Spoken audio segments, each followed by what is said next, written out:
બે દિવસ પહેલા માધાપર ચોકડી પાસે સમૂહ લગ્નના આયોજકો જે જે લગ્ન કરવા આવ્યા હતા અને રજડીને ભાગી રહ્યા છે જે આયોજકો, એની સામે કડકમાં કડક પગલાં લેવાય.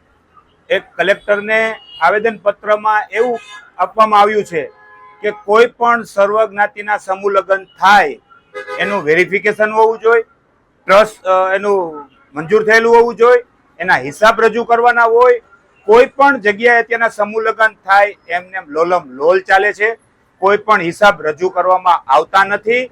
અને જે પણ આ જે સમૂહ લગ્ન કરે છે અને એને હિસાબ રજૂ કરવાનો, અને કલેક્ટરની જે વેબસાઇટ છે એમાં એના ઓનલાઈન એના હિસાબ રજૂ કરવાના એવી કોંગ્રેસ પક્ષની માગણી છે.